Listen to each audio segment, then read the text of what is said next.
Directors will please come to order. Will the secretary please call the roll? Present. Here. Director Simpson, Present. Director Taylor, In attendance. and Chair Garcia. Present. We have 5 members present of the committee, and we also have Director Peterson joining the committee. Welcome. All right, the chair will now ask the secretary to lead us in the Pledge of Allegiance. The chair invites any members of the audience who wish to participate to do so, and asks that those who do not wish to participate to please remain silent during the pledge.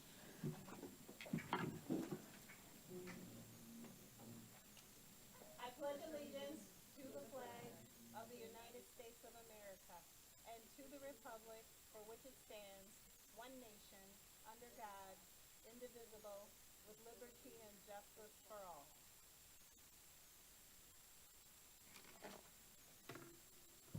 This meeting is being conducted in person from the Central Services Building. In order to allow as much public access and participation as possible, this meeting is also being broadcast via live stream on the MPS website and on the MPS YouTube stream, the links to which may be found on the MPS website on the broadcast page. Before we begin today's meeting, we have a short announcement regarding interpretation services for the Spanish-speaking members of the audience.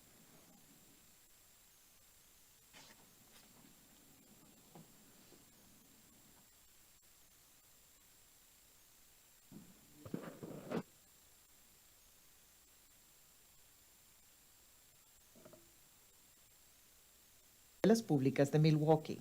Si desea escuchar esta reunión en español, por favor,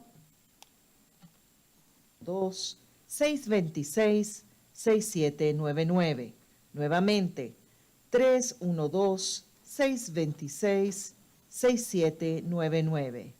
E introduzca el número de reunión 608-130-5362.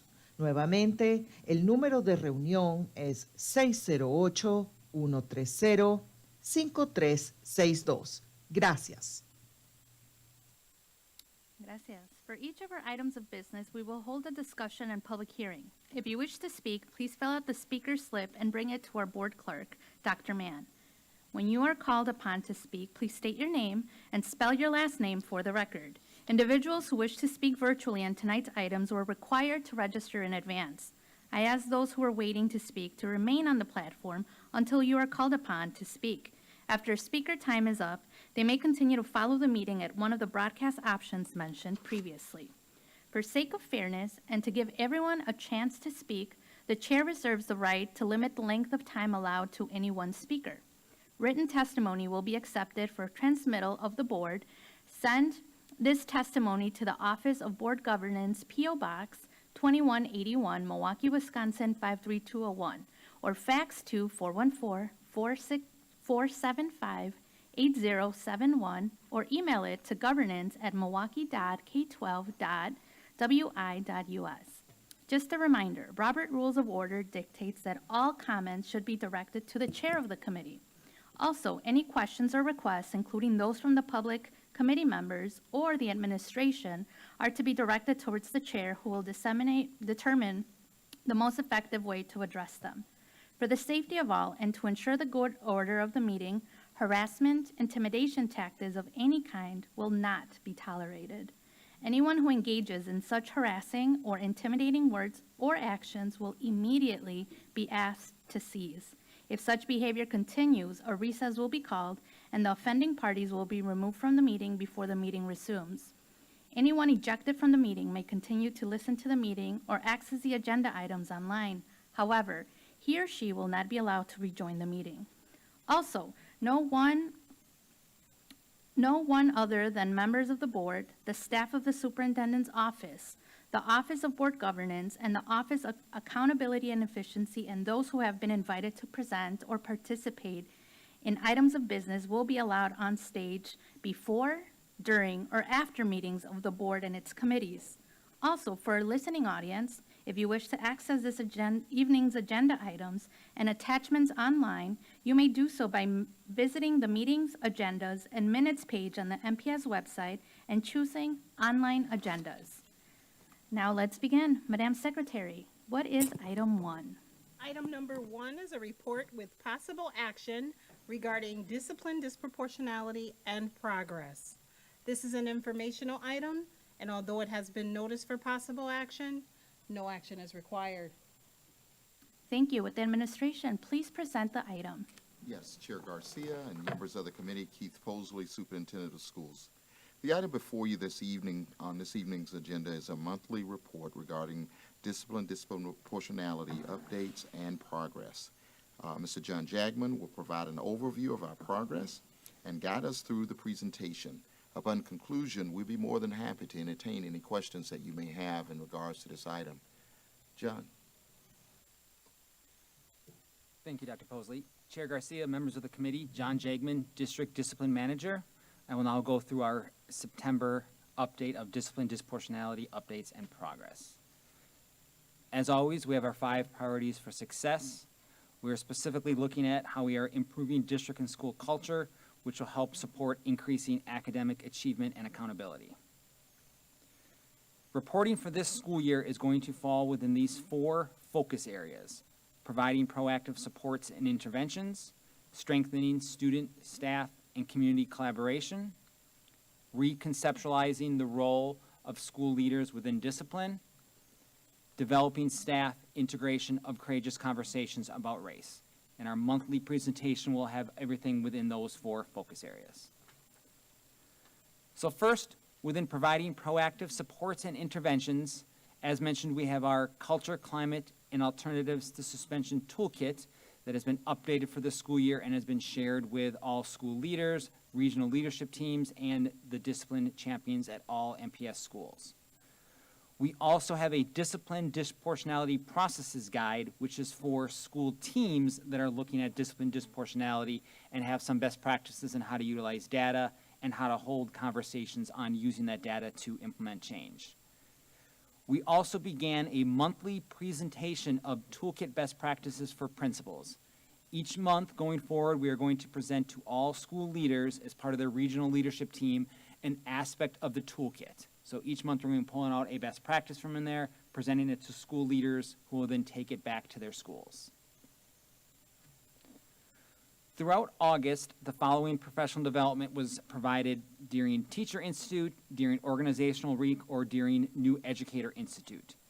There was professional development on classroom management, mindfulness, PBIS in the classroom, social emotional learning, and question, persuade, refer, or also referred to as QPR.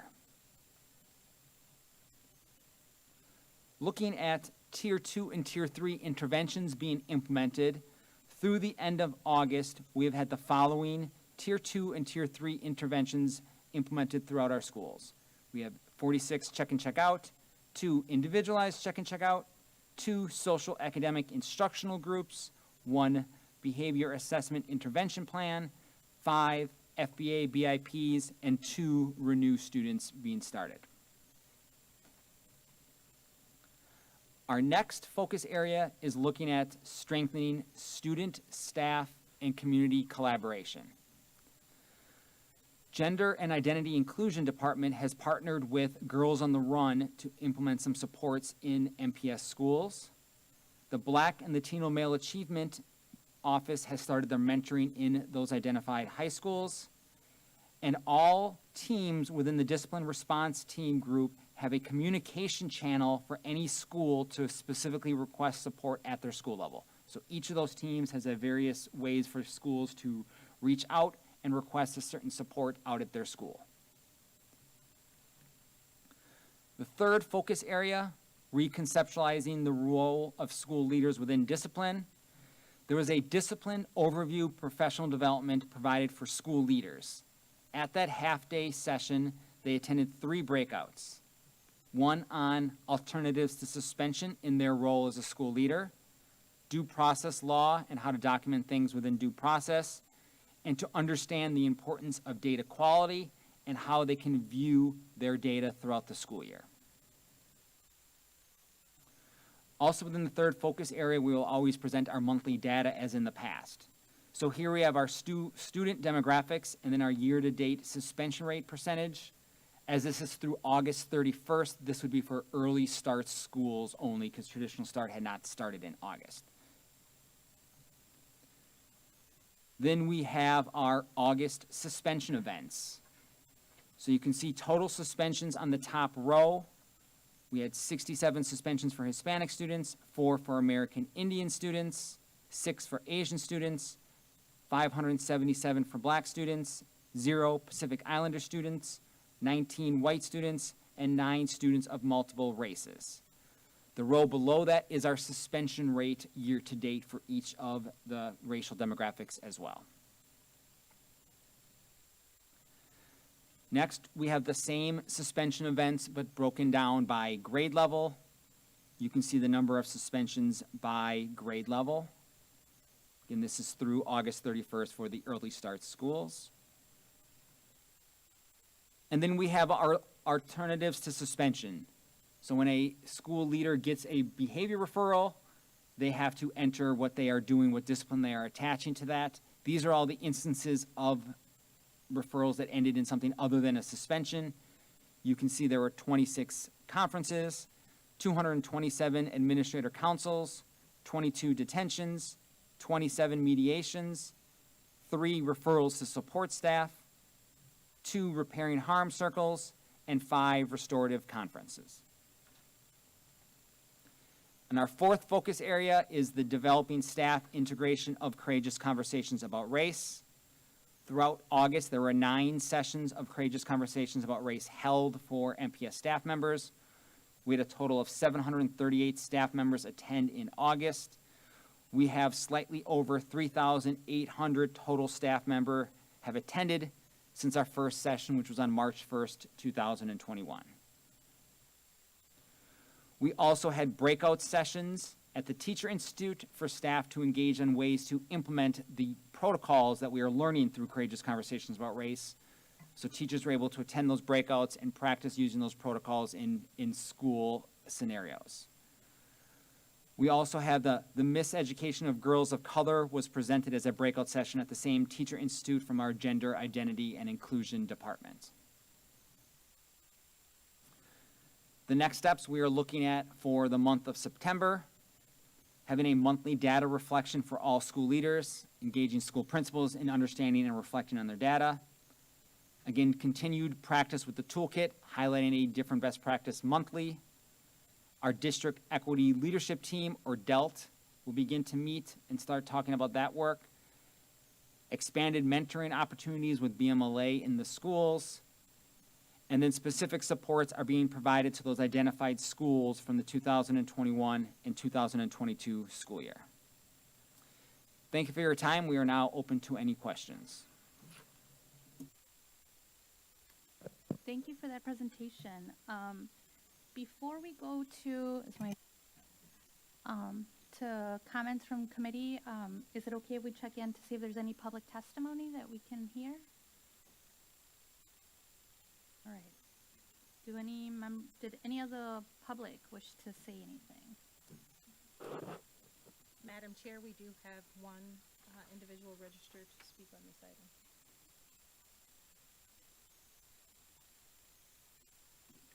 Madam Chair, Yes.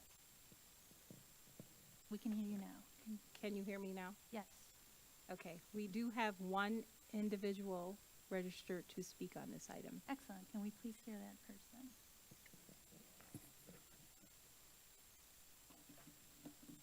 Angela Lucas Foley, please state your name, spell your last name, and begin your testimony. Angela Lucas Foley, Lucas space Foley.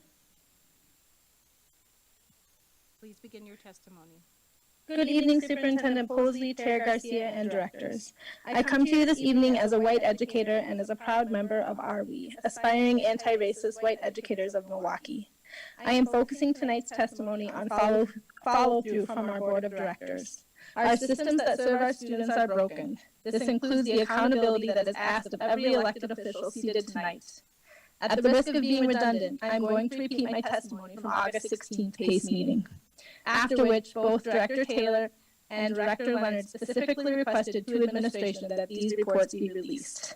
At the June 7th PACE meeting, directors requested a full plan for the 2022-2023 school year, details of the discipline survey completed by staff, details of what was being done to target schools and grades with the highest suspension rate, including a list of professional development for these schools.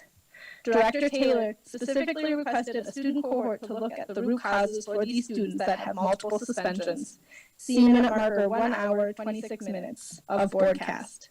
Director Garcia specifically requested the creation and presentation of Culture and Climate Plan, referenced as the District Discipline Action Plan by Matthew Boswell, including a detailed timeline prior to the start of the early start school year. See minute marker 1 hour, 30 minutes, 30 seconds of broadcast. What is the update on this important request? The public would like to see this plan as well. Director Simpson specifically mentioned the importance of building bridges to work on these issues, in quotes. See minute marker 1 hour, 29 minutes, 30 seconds. As elected officials, perhaps the most important question you can continue to ask aloud is this: what is the material reality of our district? Thank you. Thank you for that. All right. At this time, I'd like to go back to committee members if you want to make any comments or ask any questions, and hopefully we can also touch base on the public testimony that we heard, and maybe hear from administration as to the status of those items that we asked for. So let me begin the list. Director Leonard. Okay, well, first of all, I'm going to ask the questions a little bit more forcefully this time. So anytime someone is asking for information from us as a board director, I don't know why we are not bringing that forward. I'm a little bit, there's no reason that we can't have that information. With regards to the district discipline action plan, why are we not giving that information to the people that are requesting it? We have it, it's available to them. I would like to give them something, even if it's in draft form. The other thing, and I really think Director Taylor should speak to this because it's yours, so I'll let you speak to that. But I also just want to mention, I'm going to speak a little bit on this. With regard to building bridges, with regard to Director Simpson's statement from the past meetings, I believe it's imperative for us, if we're going to really be sincere about changing the situation in our school district. Obviously, when you look at those numbers, we are not moving that scale. We're not moving that disproportionality scale. And really, that's not the goal. The goal is not to reduce disproportionality. The goal is to change the culture in our buildings to make sure that we just simply reduce suspensions and change the culture in the buildings that need that change. And sometimes we get wrapped up in just that one metric, and we're sort of missing what we're shooting for. So I think that one issue that would help a lot is if we started moving towards opening up conversations with all these different groups and different entities. I had the opportunity to speak to Earl Ingram and Mayor Johnson and actually Chief Norman, and just sort of threw the question at them, and they felt the same thing, that maybe we need to get together as a community, sitting down, going through the messy job of sort of bringing everything out in the open, because this is not just an MPS thing. This is a community thing. We inherit a lot of what comes into us. Sometimes we add to that, to be bluntly honest. We add to it in certain buildings. But the bottom line is, I think the first part is for us to actually just sit down, get some consensus developed to figure out what we can do to start changing that condition, not just in our city, but also as a community altogether. I mean, just not just in our district, but as a community as altogether. So I'll leave it at that, and then, I would like you to answer why we cannot get that report put together and give it to the people that are asking for it. Thank you. Thank you, Director Leonard. Administration. Chair Garcia, members of the committee, John Jagman, District Discipline Manager. So we can make sure we do have the action plan as a 30, 60, 90-day plan currently, because we do want to, at the end of those 90 days, reevaluate what's working, what's not working. But some of the structure will stay throughout the year. So we do have through the first 90 days that we could share and make available to those who want it, that we can do. We also have the discipline survey results as a one-pager. We also have the student focus groups from the end of last year, which was a root cause analysis with the students. We are looking to do that in October, again, with the identified schools, to go out to those schools and engage the students in that. So we have all three of those documents. We can make sure that they are directly shared with those individuals that are requesting it. Follow-up, Chair Director? Oh, go ahead, Chair I'm sorry. Garcia and members of the committee, however, I want to make it perfectly clear, everything that was asked of the administration to produce, we produced it. So the things that was asked for us to turn over, we turn those items over to OBG. Thank you. Any words? Madam Chair, Yes, go ahead. members of the committee, the information that was shared by the administration was forwarded to the board. All right, and I do think that the question here is, what can we do to share it out with the broader community? So thank you for sharing that with us. I think that the missing link here is, again, just making sure that we're elevating the work that is being done, obviously creating and summarizing conversations with students and making it into one pager, I think is very important. Thank you for getting that done. I think we're just missing that piece of reporting that back out to the community that has questions about it. Director Taylor. Thank you, Chair Garcia. That's just what I was about to state. How are we ensuring that the information is getting back out to the community? And I know this is gonna sound like more work, but I do truly thank you guys for always taking back our suggestions and coming back. But is it possible that we create some type of tab or something to where a person can go and get this information and we continue to update it? Because once again, I feel like it's asked for the last couple years, right? And some of the information does get back to those individuals or those groups. But then once again, we're back here stating that the information was sent. Some people received it, some people did not. And so another way to probably alleviate some of that, or someone feeling like they did not get the answers, is to have it as much as we can share publicly, so some of those stats or data can be seen. If we have some type of tab, whether it's on the NPS page, whether it's under the disciplinary, whatever we're calling it, so that way that can be a go-to as well too. And then I'll wait to hear the comments on that and then follow up. That's fine with you, Chair Garcia. Absolutely. Thank you, Director Taylor. Administration. Chair Garcia, members of the committee, the administration is more than happy to come up with a tab or a location on the homepage that we can share the information that that needs to be shared. However, there are some things that are sensitive with names and those kinds of things which we cannot share. We are more than happy to do that, as well as we're open to any type of opportunity. And I know we got to, in respect to name and data and stuff like that, to make sure that we are covering that, but that they can weigh in too on some of the things that we are looking for in this disciplinary and reason to the suspensions or different things that we utilize for the students, the babies that we're serving. Administration. Chair Garcia, members of the committee, so yes, every middle and high school has that student discipline committee that August was used to formalize, so all schools have identified their facilitator and then have identified the students. So starting in September, that team is meeting twice a month at the school level to specifically talk about climate and discipline, and then also we can send them specific things for the students to talk about. So if we are interested in students in engaging on a specific topic, that is the best spot for that. We are also looking to plan our fall student leadership summit in second or third week of October. And again, that brings students from all of the schools together to kind of talk across the district on a variety of topics. So those we are launching. September will be the first month for that. That's where we can kind of get those identified students to talk about what they want to see and what supports we'll provide to them. Chair Garcia, members of the committee, one of the other avenues that we have is the Superintendent Advisory Council. All of those meetings have already been set up with various high schools across the city as well as middle schools. That is one of the questions that will be on the agenda to talk about, and I welcome any board member that want to join me to please do so. Excellent. Thank you for that invitation. And do any committee members have any other comments, or Director Simpson? Thank you, Chair Garcia.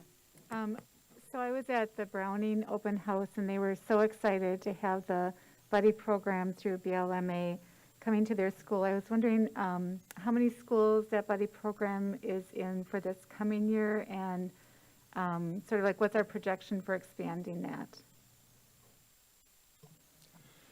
Chair Garcia, members of the committee, we can get that information specific to you. I'd want to connect with the BMLA office to get that for you, but we did meet that is expanding, but the number of schools, we'd have to get back to you. Thank you. Yeah, I'd appreciate that information. They were just really excited the families were very excited to see that coming. Is it okay if I have a follow-up? Go Okay, ahead, you can thank have a follow-up. You know, we've talked before about that 9th and 10th grade bubble, and, you know, action steps we're taking. I'm just wondering if we have anything on the horizon that we're considering for that age group. I mean, clearly that's an area that we should be targeting, just in the same way that we have specific support for schools, you know, that have elevated numbers. You know, are there things that we're thinking of in the future for those grade levels? Chair Garcia, members of the PACE Committee, Matthew Boswell, Senior Director of Department of Student Services, exactly. Yet we are really targeting in on our 9th and 10th grade students, as you clearly see in the data. That is a area of concern for us. In doing so, in identifying the disciplinary district team, a lot of work will be focused there in terms of our PBIS, in terms of our restorative practices, in terms of all the other interventions in which we have already operational within our district, really targeting those schools, providing those principals and the staff with the needed support, and definitely teaching the kids counter-aggressive behavior tactics, so on and so forth, as you would see take place with restorative practice and a lot of the other interventions. So a lot of the support is zeroed in on those 2 grade areas and the high schools in general. Chair Garcia, members of the committee, there was a number of things that Mr. Boswell talked about in regards of the proactive things that we're going to do on the side of students, but also there is going to be an accountability piece on the side of leaders and principals, because every single child that go out on a suspension, a principal have to know about it, right? And so therefore, looking at what we're going to do, it's going to be data checks, data quality checks with principals on an ongoing basis to look at suspensions. Principals will be required to sign off on every single suspension, whether the assistant principal write it or whomever write it, but they would have to sign off on it and be held accountable, and also have some interaction with their regional superintendent or ILD before suspensions are rendered. Thank you for that. Director Taylor. Thank you, Chair Garcia. I just had one more follow-up. So there's been meetings that happens at the Milwaukee County Vliet Street building, which the superintendent attends, and it's not specifically just to suspension within MPS, but I'll go back to what Director Leonard was saying, that this is a result of things that happen within our community that trickle back into our classroom. So we can't just address the classroom without trying to address and come up with things that happen in the community. And while we're at the meetings, a lot of things that come up and stem from MPS and the things that revolve around our young people, and the meetings are still going on. They were not at first open to everybody within the public because we were still under the COVID things, but now they are combining them with the VR Fast and the credible messengers. And once that's out and open, hopefully we can get it out to the school board members and then people within the communities. I thank President Peterson for being a part of that as well too. And this work isn't going to happen overnight. And I understand that we're saying some things can be done immediately, but there are some things that's going to take time because once again, all of it didn't start within MPS. right? It trickles in from our community, but there are some things that MPS can take the lead on to be the leader in helping some of our young people cope with some of them. So I'm just asking the community to continue to work with us and that we can do this together. But it's going to take all of us stepping in and taking responsibility for some of the things that happen. And by no means am I saying MPS has it all together, but I truly do believe at times we are trying, but at other times we can try a lot harder to get things done. And we don't have to always be reactive. We need to be proactive in some of the situations and the trauma and tragedies that are happening within our school district. So thank you for that. Thank you. That's a great reminder. Administration, any comments? Chair Garcia, members of the committee, I 110% agree. I have been at almost each meeting that has been held. Vice President Taylor has invited me to be a part of that, and there has been some wholesome discussion around what needs to happen, and also some great partnership that have come out of our work together. We want to continue that process, and there's a number of different groups that the Credible Messenger that is working with them, and 414 Life, and all of those groups that are working with us right now in a large number of our high schools around the city. So that work is being going on, and it's great to know what other agencies are doing so that we are not just reinventing the wheel, that we could work collaboratively together, and that has been taking place. And we look forward to more of that communication. Thank you. And I think I can't underscore the importance of us really understanding and owning up to our role as collaborator around different initiatives in the city. It's great to hear that we're showing up. You know, that's step number one. And step number two is really meaningfully engaging with the work that we can own up to. I think that, you know, a lot of my colleagues have really spoken to the fact that a lot of these social ills that we are seeing reflected in the classroom, you know, are absolutely a reflection of, you know, just things that, you know, systems that have consistently failed Black and brown, specifically families here in Milwaukee. So the more that we can really be in synergies with, you know, organizations, with groups, you know, if there's anything, you know, and this is, since this, you know, the public is hearing this, if you hear of any amazing opportunities for MPS to be part of conversations that have to do with how can we make Milwaukee a more thriving place for our families and our students, please pass that down, because there's clearly a stage here of folks that are willing and able to show up to those conversations. And thank you again, administration, for taking the lead in a lot of those meetings. Director Peterson.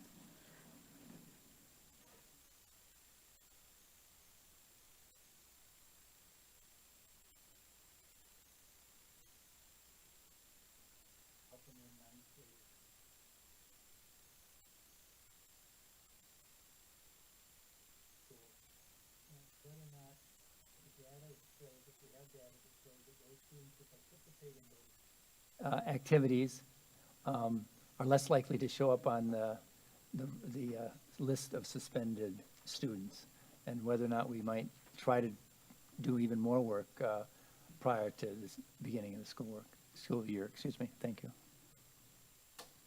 Administration. Chair Garcia, members of the board, Jennifer Smith, Regional Superintendent for the high school region. Yes, we do have an extensive program to welcome our new ninth graders, starting with the Freshman Bridge program, but also focused efforts at the schools to connect with counselors, to begin the ACP process right away in the school year. A number of our schools also have VFZ program, which focuses specifically on our ninth graders and establishing those good work habits and attendance habits with our ninth graders right away. So we do put a lot of effort into the onboarding of our new students, helping them make that difficult transition from middle school to high school. As far as data on the results of that, I'm not sure that we have that. I'm sure that's something that ELO is looking at as the coordinators of the Freshman Bridge program, but I wouldn't have that data specifically to share with you tonight. But ninth grade is definitely our focus area. Thank you. Follow-up, Director Peterson? No? All right. Do any committee members have any other comments? Oh, Director O'Halloran. Thank you, Chair Garcia. I have a request for information, and I'm not sure if this would be the right committee for it to come back to, or if it might come back to AFP, but I promise it is related. So today, the Journal Sentinel had an article about kind of the mismatch between classroom staff, the demographics of classroom staff and the student bodies in public schools. And I think they noted that it's a difficult issue to resolve because there's fewer people entering education. I think they said only 12% of the graduates within the UW system are educators of color, and they have a number of strategies to knock down those barriers that they list. And I think we are already like in alignment with a lot of these. And they note that there's, better academic outcomes and there's fewer suspensions. And so I would love to hear, I know we've had success with the Grow Your Own program. What I would love to hear, and not tonight because I'm asking for information, right? I'll give you some time. But how are we encouraging our students? Like we're currently growing our own from staff. How are we growing our own from our student body to welcome them back into MPS as educators? I know we have NAF academies, so we're building those career track. I know we have the M-Cubed, so they're getting college credit while they're in school. I'm sure we have mentorship, but are there any proposed strategies that you would suggest that the board should invest in? Anything, just information to come back to us that the board would be able to use as an actionable item to increase diversity in our workforce. And I specifically am bringing this up, not just because of the article, but I did have a student reach out to me to say, I'm a Black student. I have had one Black teacher in elementary. I had a great education in elementary, but I had one teacher who looked like me. And now I'm in a school where the only person who looks like me is maybe a para, maybe security. I'm not seeing it in the classroom. My Mexican-American counterparts have Spanish teachers from Spain, not perhaps culturally competent, right? There's a mismatch there. So I'm just trying to figure out how we can increase diversity, and perhaps this is a different way to approach the suspension question that we don't often discuss in this context. So I don't really have a timeline on that, but I would love to hear from administration about what the likelihood of producing a report like that would be, and when we could expect that. Chair Garcia, members of the committee, one of the things that I will say that'll be something that some portions of it we have already started, because with the HBC tours, the international trips that we have started, we have some of that data that we could pull together. Some of the things that are asked for, it's going to take us a little time to dig into it right away, because it's not protocol that we, or data that we, dove into and hold on to at all times. But the Grow Your Own program has been one of the pathways through the teacher program that we have large number of students of color coming through those programs. And then also we have a Grow Your Own, an education program where we are working with 5 different high schools trying to get students interested in education.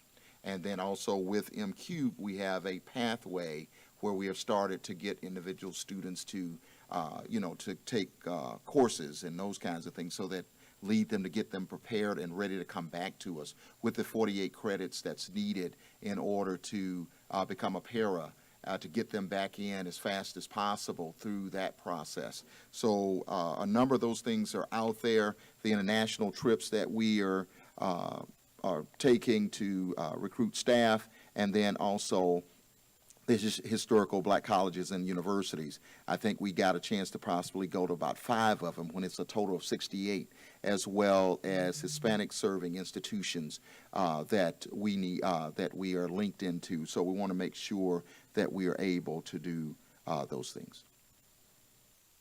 Thank you. And can we get like an approximation of when we think a report could come? Can I also clarify? I was asking more about how we're encouraging just our students, right? I understand that this is like a big, broad topic that I just may have inadvertently said. I'm just interested in how we are incentivizing our students to enter, because if the UW system is currently producing 12% of the educators are people of color, we could probably take every single one of those educators and maybe not even reach our goals of reflecting the demographics of our district. And so to me, it's not just a question of like, are we hiring enough from all of these other things? It's like, how do we encourage students to even enter this field? Because it's not just what's coming out, it's like we need to talk about the inputs. We need to talk about who's entering the system to pursue these careers. And it's not just like classroom staff, like how do we get counselors, social workers, psychologists, like all the myriad supports that our students need and deserve. So does that clarify? And so once again, I may be muddying the water and making it more difficult, I don't know, by asking for data that you don't have. But and really, my goal is to produce actionable items. Because as a board member, right, we have a budget. We decide where we're investing the dollars. Like, give me strategies that you think will work and tell me whether or not I should invest in it, is what I'm trying to get to, if that makes sense.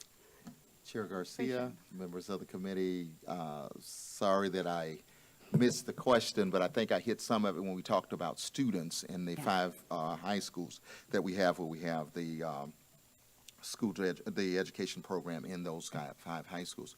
And also what we are going to do around career, and last week we just talked with Ophelia King, and when she's talking with counselors or talking with students to encourage individuals to go into those programs, that will be some data that I would have to survey to pool and those kinds of things. So in the time frame, I'm thinking that we're talking November, December, because it's going to take us some time to kind of look at, first of all, let's get down exactly we're looking for. And then once we get that, then we're able to address those concerns. So my recommendation would be November or December to come back. Okay. Yeah, that sounds good. That's Chair- fair. Chair Garcia and members of the committee, also would just want to add, we talked, I think Director Simpson asked a question about how many elementary schools have the ambassador program. There's a total of 12 ambassador programs at the elementary level. However, and I can read your mind, you say what school, we'll be more than happy to get you the names of those 12 schools before the full board meeting. Excellent. And for clarification, that's mentorship program that is coming out of the BLMA initiative. That's correct. Okay. Excellent. All right. Any other, one more follow-up. Vice One Chair more, O'Halloran, and go this is a ahead. different one. Okay, so it's specifically related to suspensions. And the data we talk about every month. So I'm sure it feels like Groundhog Day to everybody on this stage and everybody who calls us every month, right? And I feel like we could probably provide the testimony for the people who give us testimony at this point. So sometimes what I feel like this meeting becomes is a retrospective review of actions that have already been taken. And we do discuss like the trainings and successes at the school level. And I love those discussions. What I am hoping to get to is an idea and strategies for how we could reduce or eliminate chronic disruption suspensions. And I am not proposing to do away with it. I think there are some states where they have actually outlawed that as a suspendable violation or whatever. I am not suggesting that we do away with them without strategies and supports in place to address the issue at hand. And so what I would like is by March to have 3 to 5 schools present pilot programs and tell us what they would need. We can say the goal is to eliminate and recognize that that's a stretch goal, but whatever they would need, tell us who you would need to hire, Tell us what trainings you would need. Would you need facility modifications? Are you partnering with outside like, maybe it's VFC, maybe it's BLMA, maybe it's internal staff, and we're all on board.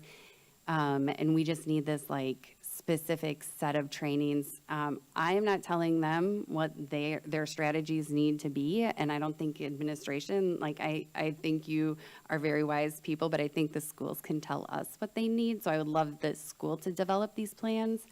And essentially what I'm trying to get to is, let's get a plan, let's invest in it in the budget process, give them what they need, implement them next year, and then analyze the strategies, and then say, okay, is this scalable, right? And maybe the strategies, maybe you're already working on them and they just need some extra support. But I think it is my understanding that chronic disruptions are the third highest reason for suspensions in the district. And if we can find ways to do away with that suspension, we might be able to make some inroads on the disproportionality, because as has been noted, the rates have been the same for a decade or so. So it's not the specific people, it's not the students. It seems like there are some other issues that we're not considering. And so I would like to hear from administration on the feasibility of producing this report, and I'm happy to make a motion if that's required. I don't know what would need to get done, if I can just make that request or if a motion is required. I don't know if the secretary would be able to weigh in on that. Madam Secretary. Madam Chair, members of the committee, hearing Director O'Halloran's comments on this item, there are two ways that the information could be obtained. It sounds as if you're requesting information, an information request, probably in writing, because I heard a lot of different points, would probably be the best way to share that with the administration. If there is required action of the administration, that would be something that the board would need to approve, so it would need to be a motion. Okay. All right. Administration.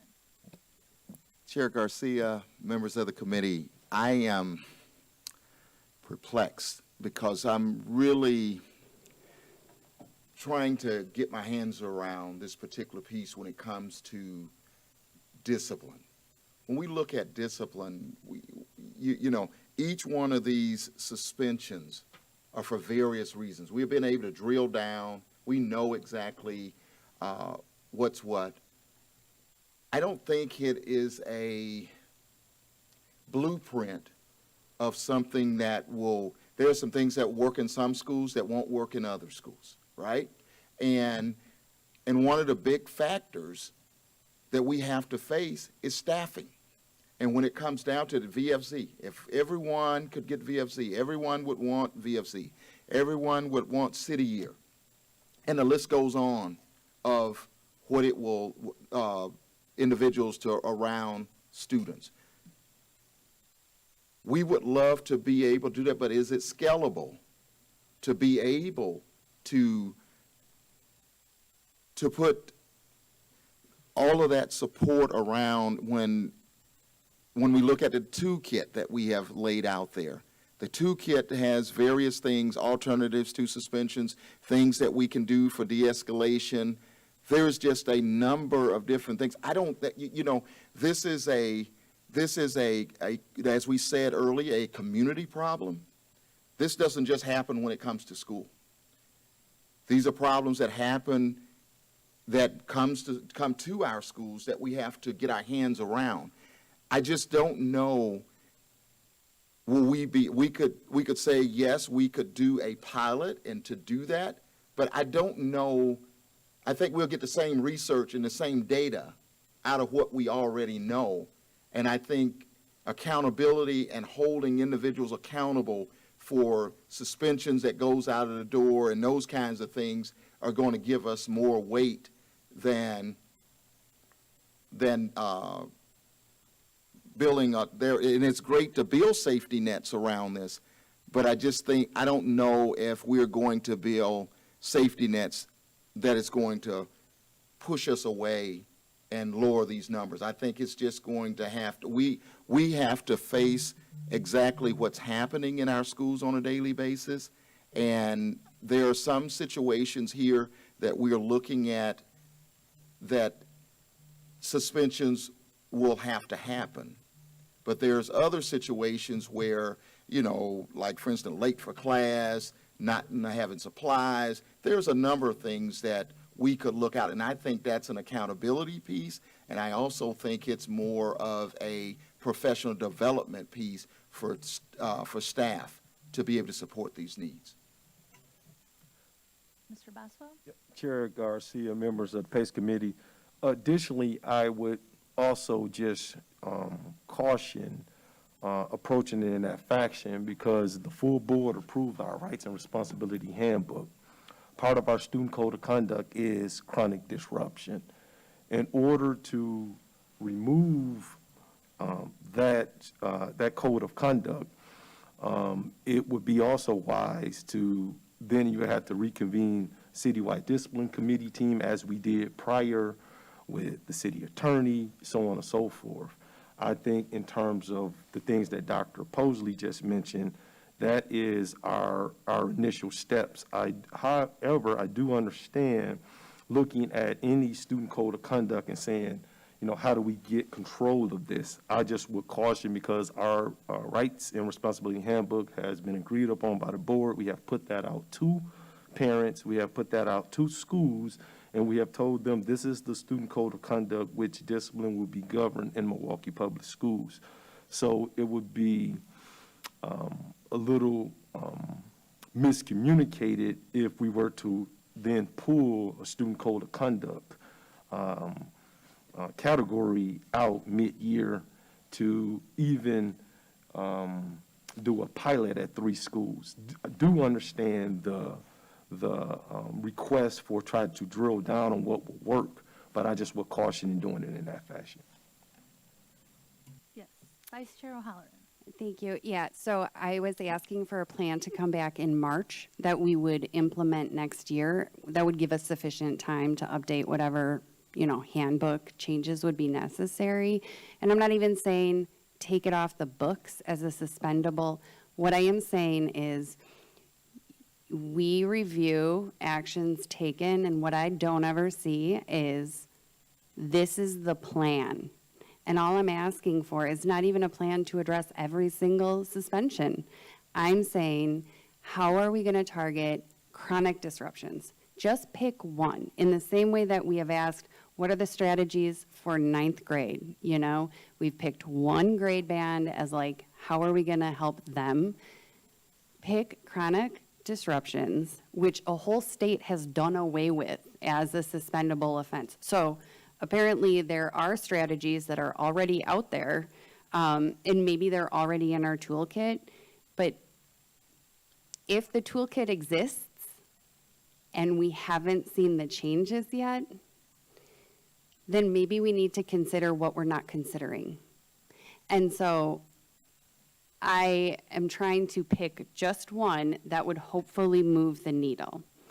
And I mean, at this point, if there is, I'm prepared to make a motion on it if this can't be just offered. And I'm looking for a proposal, essentially, that the schools would, you know, develop on what they need. Tell us what you need and pick the schools.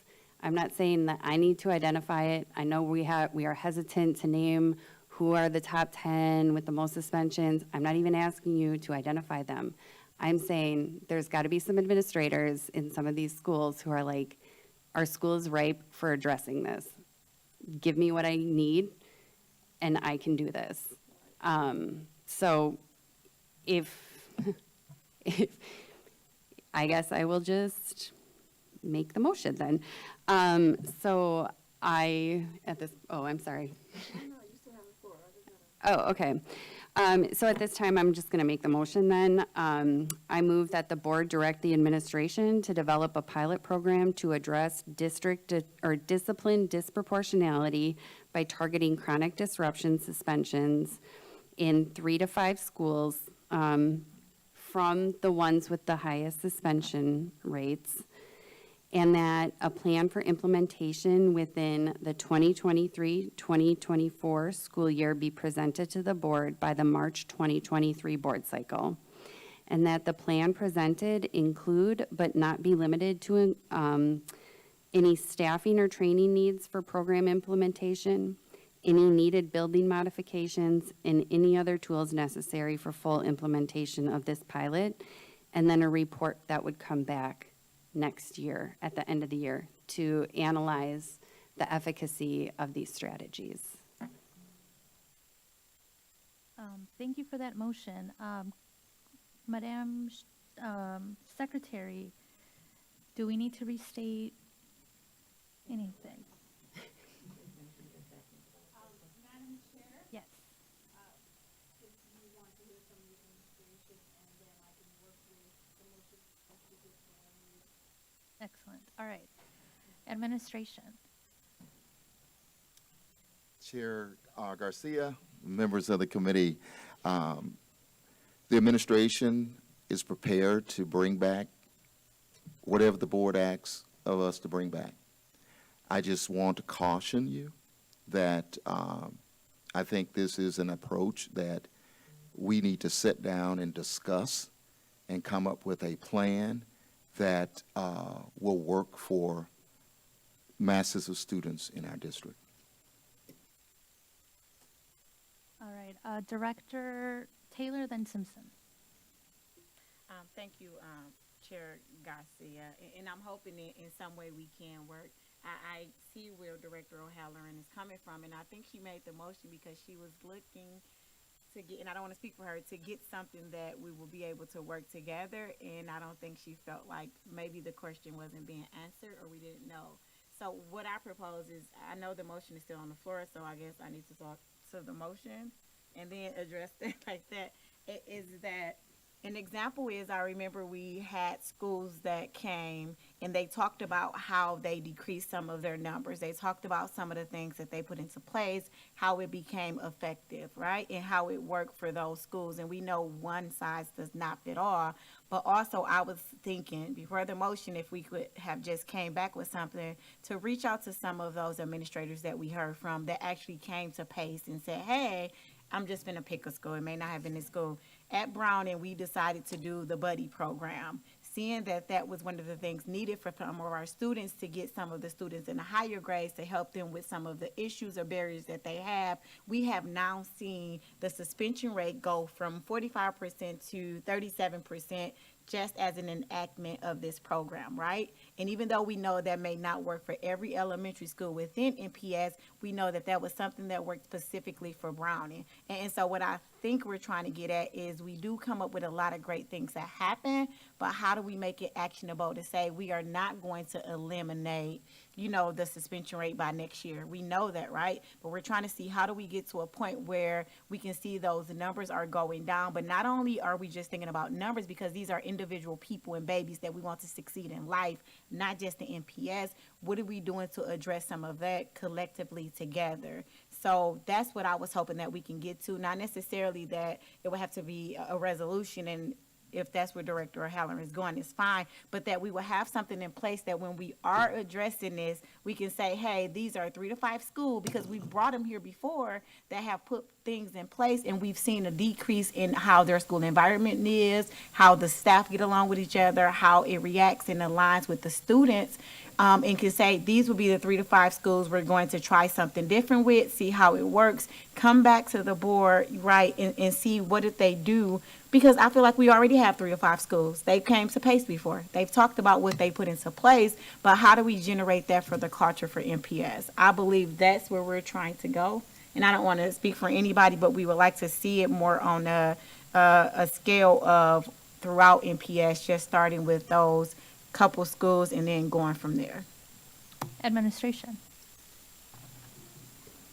Chair Garcia, members of the committee, Yes, and that is one of the things that we have every board meeting except for tonight. We have brought exemplars who is doing this work.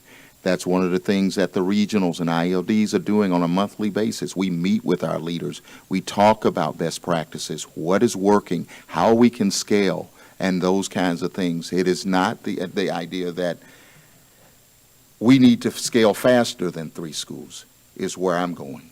And how do we do just that? But as far as, I just also want to make it clear that in some of these situations, all schools are not equipped the same way. And you're able to see this when you have a full staff of full staff, and then all of the support staff that supports along the way. But it's very difficult when you have situations where you don't have a staff at 100% capacity, and then and the support staff and the safety nets that's built around in order to yield some of these results. Yes, there are things that is exemplar situations that we can institutionalize over all of our schools. So I'm looking for that. I'm looking for we will sit down with anyone to go, but we do not have the silver bullet. If we had the silver bullet, we would have put it out there. We are going through looking at best practices, looking at other school districts, what's happening, how we can, looking at the data of what's happening in our district and trying to get our hands around that particular piece. And when we talk about chronic disruption could be, I'm a chronic person that fight every day. So it varies, it's various topics of when we get to chronic, because we are looking at it from isolation. I can see we handle a situation with chronic disruption about cutting class or something of that nature. That's one thing.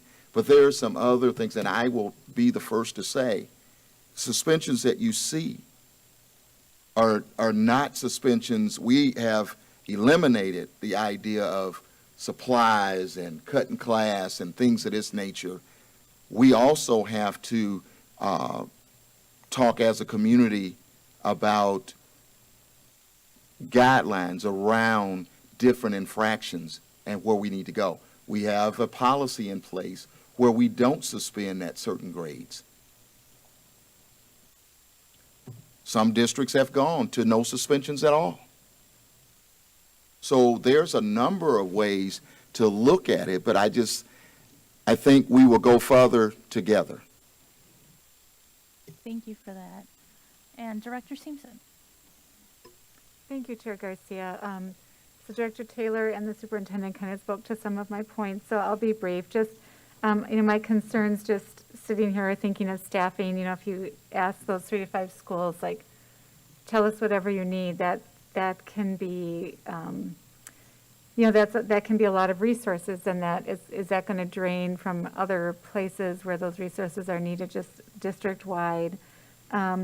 That idea of chronic disruption is just a huge bucket of behavior, so sometimes that's a really difficult thing to specifically target. I do, and implementing something district-wide versus at just a few schools, we've seen that done before, and that can just be really cumbersome if it's a more costly kind of endeavor. And then, I do appreciate the schools that come to share their strategies for how they've reduced disruption within their own school. And I don't know if there's a way to build on that to make it more powerful for schools that aren't showing those same results. Like, target those schools that aren't showing those same results and say, what, and I'm sure we're already doing this, but is there a way we can do it in to hold people a little more accountable? What are you choosing to do that maybe another school has done or that you're seeing, so that we see a reduction? And, all of this is, of course, wrapped up within how our schools vary in terms of the student population and the staffing. You touched on that. You can't compare a school that has, a high rate of vacancies to a school that is fully staffed. So it's such a layered problem to look at. And, when you talk about district-wide, I'd rather see something that we're trying to do as a district for all of our schools than just a few. So they're just some of the questions and concerns I had around this. Thank you. Administration. Chair Garcia, members of the committee, I agree, and I would just add this, when you just think of in places where you have a teacher versus a substitute teacher. A teacher have all of the skills in the toolbox that's needed around de-escalation, around working with students and those kinds of things. And in a situation where a substitute may not have that, and that tolerance may be a little different, that student wind up in the office. So looking at those kinds of things and just, I can't agree with Director Simpson even more because it's just the idea, it's truly a part of what we are facing on a daily basis. Thank you. And back to Madam Secretary. Thank you, Madam Chair. Before the board continues discussion on the motion that we have before you, I'd like to read it back to be sure that I captured Director O'Halloran's sentiments on what is expected. Director O'Halloran's motion reads, I move that the board direct the administration to develop a pilot program to address discipline disproportionality by targeting chronic disruption suspensions in 3 to 5 schools with the highest suspension rates, to be implemented in the 23-24 school year, with a report to be brought back to the board within the March 2023 board cycle, and that the plan presented include but not be limited to any staffing and or training needs for the program, for program implementation, any needed building modifications, and any other tools necessary for full implementation of the pilot, and an analysis and the efficacy of implementation of the pilot program.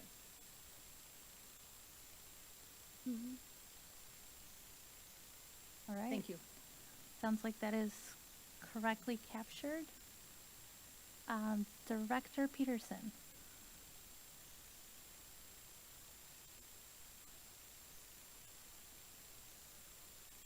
Pilot program is supposed to happen between now and March, or is it supposed to happen next year? The plan would be developed over the course of this year, and I would say there's probably some administrators who would be chomping at the bit to develop this plan with their staff. It would be brought forth back to the board in March. We could choose whether or not we think this is a good plan, right? And if we think it's a good plan, we can fund it through the budget proposal, and or the budget process, which is why I'm asking for it to be back by March, recognizing that April, we don't really have committee meetings, and then we launch into the budget. And I just want to be clear that the August 2021 suspensions were 425, and the August 2022 suspensions were 682. And so maybe it seems like I'm asking for too much by a pilot program, but I think not asking for specific goals and assessment of strategies and just saying, leaving it up to, we're going to do it district-wide and we're going to use these tools, I don't feel like is necessarily, I just don't feel like it's doing much of anything. I mean, I recognize that we are under conditions that are unprecedented coming out of the pandemic. I recognize that everybody is in the same situation. I just don't want to leave it up to, well, we'll get to May and we'll decide at that point whether there's something we should do now. Can I just, I didn't, Yeah. Yeah. didn't Follow up. understand. So who's going to choose the 3 to 5 pilot program? Schools? Or they're going to put in like have a request for proposals and people propose?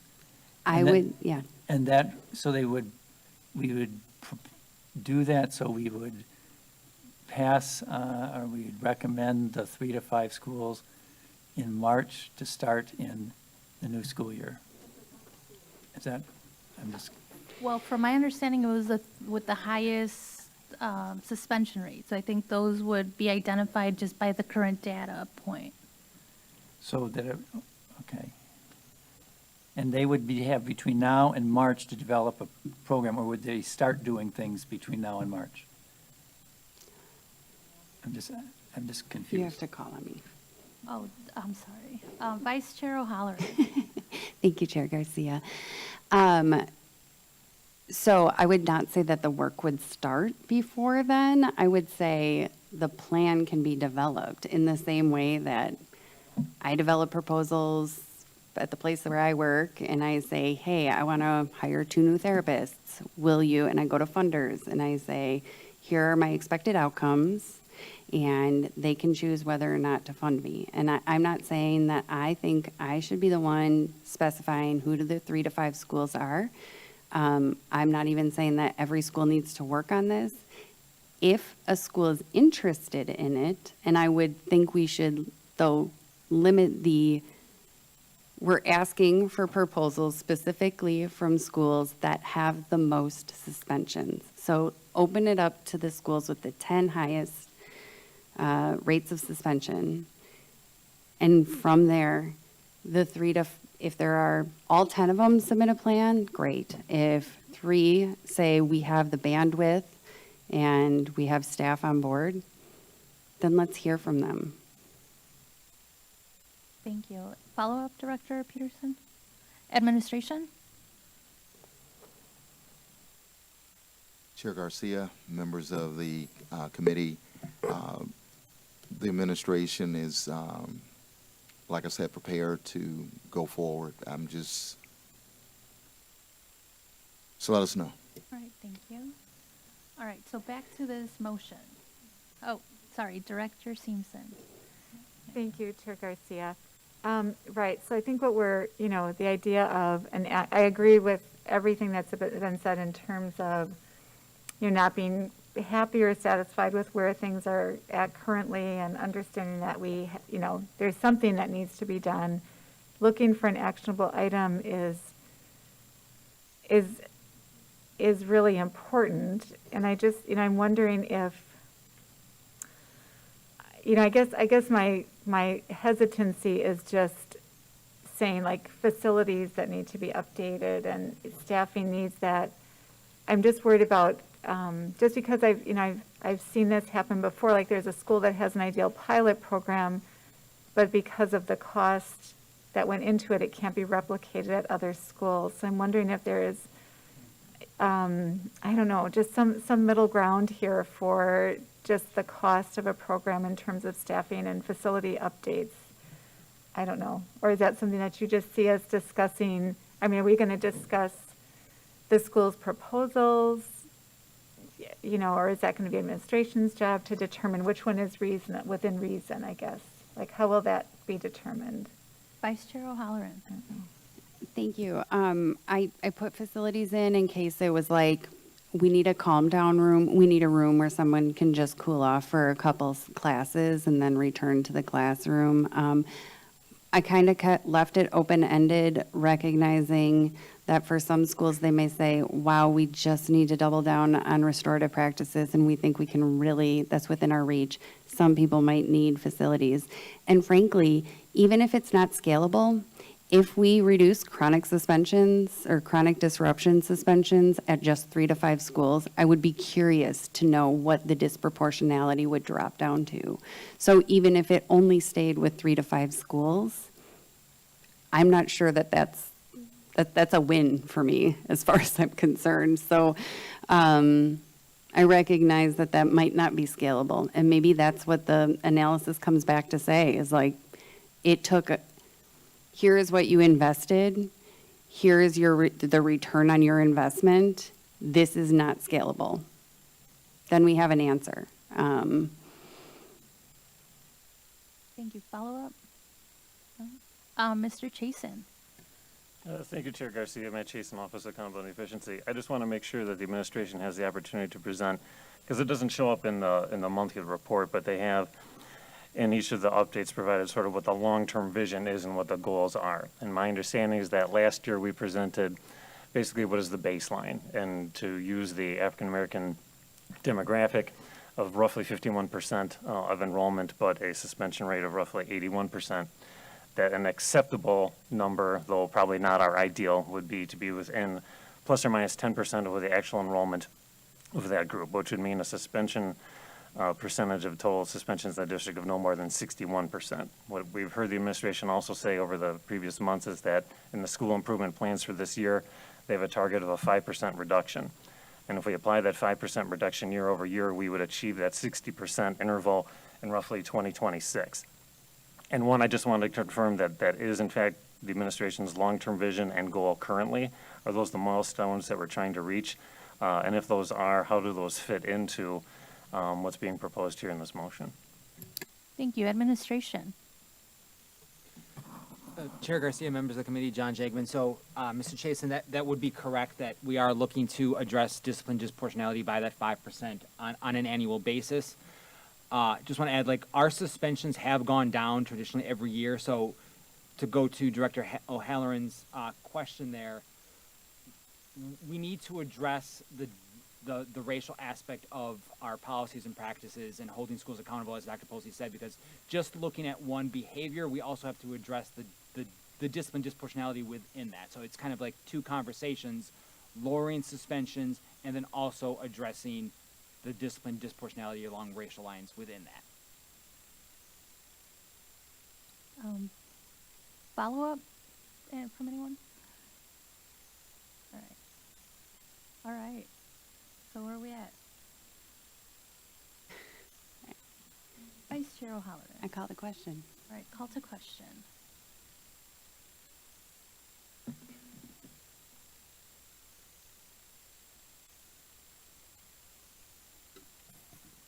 Yes. Madam Chair, the motion before you is by Director O'Halloran.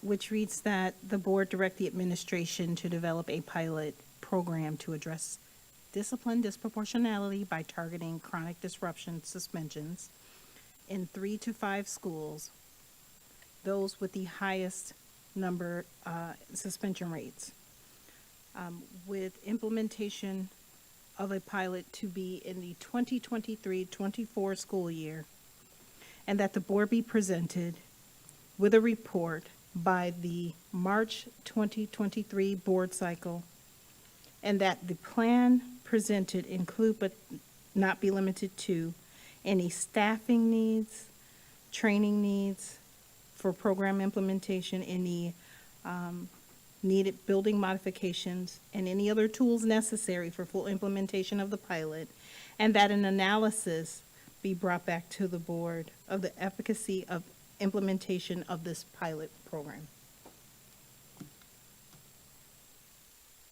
Yes? On the motion as read into the record, Director Leonard. Aye. Director O'Halloran. Aye. Director Simpson. Aye. Director Taylor. Aye. And Chair Garcia. Aye. That's 5 ayes. The motion passes.